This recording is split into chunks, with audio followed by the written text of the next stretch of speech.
안녕하세요. 31기입니다. 오늘 하루 잘 지내셨나요? 벌써 이제 금요일이 끝나고 주말이 됩니다. 오늘 할 이야기는 배당소득 세금에 관한 이야기입니다. 솔직히 배당금을 받을 때 내는 세금이 아깝기도 하지만 저는 개인적으로 세금을 많이 내도 되니까 배당금을 많이 받아서 많은 세금을 많이 내고 싶은 마음도 있습니다. 오늘은 배당 투자를 하면서 받는 세금에 대한 정리를 한번 해보는 시간을 가지고 또 연 2천만 원 이상 배당을 받을 때 종합소득세로 세금을 더 내야 하는 부분도 생각보다 복잡해서 많은 분들이 헷갈려 하실 것 같아서 한번 정리를 해보려고 합니다. 우선 많은 사람들이 배당주를 투자하고 있는데요. 배당금이 어떻게 나가는지 한번 정리를 해보겠습니다. 저희는 대부분 한국 주식 아니면 미국 주식에 투자를 하고 있죠. 배당세 계산이 복잡할 것 같지만 굉장히 간단합니다. 우선 해외 주식 또는 해외에 상장된 ETF나 리츠들은 배당금을 아주 잘 주고 있죠.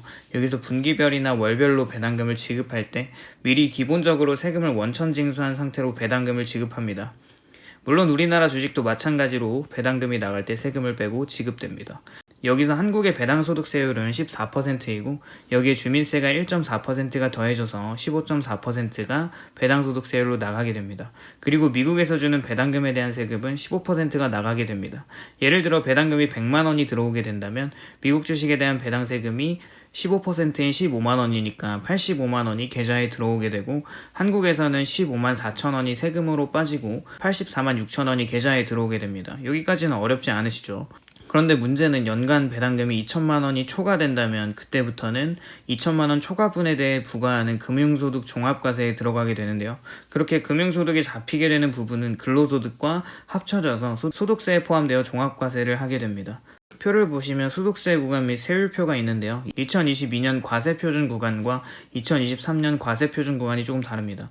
올해 2023년부터는 1,400만 원 이하 소득이 있는 사람들은 세금을 6% 내고 1,400만 원부터 5천만 원 이하의 소득을 올리는 사람들은 세금을 15%를 내야 하고 5천만 원 이상 8,800만 원 이하는 24%의 세금, 그리고 1억 5천만 원 이상 3억 원 이하는 38%, 3억 원부터 5억 원까지는 40%, 이런 식으로 과세표준 구간이 있습니다. 그렇다면 이 표에 세금이 나가는 구간을 한번 머릿속에 기억을 하시고요.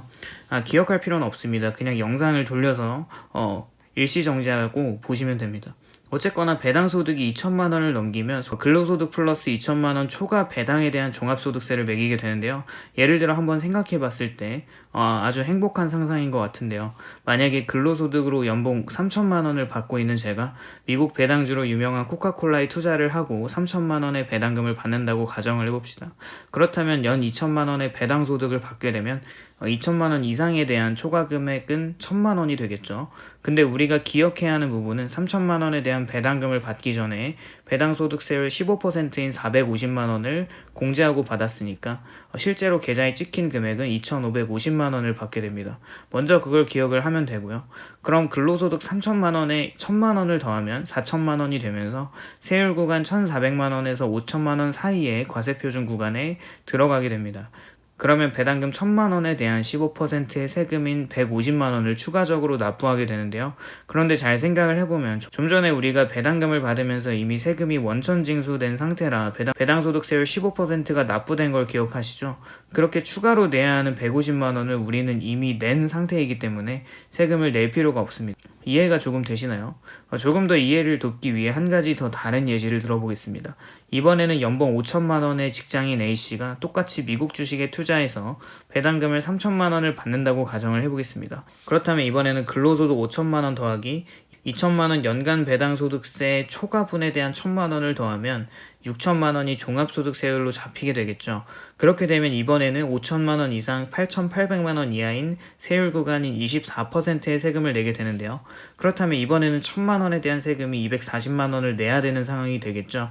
그런데 이미 A씨는 3천만 원에 대한 배당소득세를 내고 받았기 때문에 1,000만 원에 대한 배당소득세인 150만 원을 이미 낸 것이므로 종합과세는 240만 원에서 150만 원을 뺀 90만 원만 세금을 내면 된다는 결론이 나옵니다.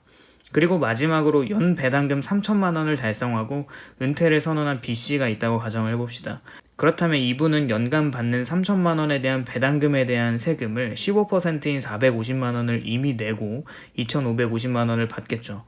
그렇다면 2천만 원에 대한 초과분 1천만 원이 종합소득세에 들어가면서 1,400만 원 이하 구간인 6%의 세율을 내야 하는 종합과세 대상자가 됐습니다. 이분은 1천만 원에 대한 6%인 60만 원을 세금으로 내야 되는데 이미 3천만 원에 대한 배당소득세를 냈죠. 그리고 초과분 1천만 원에 대한 15%인 150만 원을 이미 낸 것이기 때문에 종합과세 60만 원은 내지 않아도 된다는 결론이 나오게 됩니다. 우선 배당소득세를 한번 정리해 보았는데요. 배당금 2천만 원을 넘어가면 내야 하는 종합소득과세를 보면서 느낀 점은 사실 배당소득이 2천만 원이 넘어가도 이미 배당세를 내고 받았기 때문에 실제로 내는 세금은 그렇게 크지 않다는 것이었습니다. 정말 억대 자산가가 아니고 억대 연봉자가 아닌 이상 배당소득 종합과세에 대한 걱정을 굳이 안 해도 될 것 같다는 결론이 나왔습니다. 근데 주의해야 할 점은 건강보험료인데 만약에 직장에 다닌 분들이 연간 배당금을 2천만 원 이상 받을 때 추가로 내야 되는 건강보험료가 나오기 때문에 이 부분을 조금 알아보시고 배당소득을 조율하는 것도 생각해야 할 것 같습니다. 오늘은 배당소득세에 대한 모든 것을 정리를 해보았는데요. 오늘도 유익한 시간이 되었을 거라고 생각이 듭니다. 오늘도 영상이 도움이 되셨다면 좋아요와 구독을 부탁드립니다.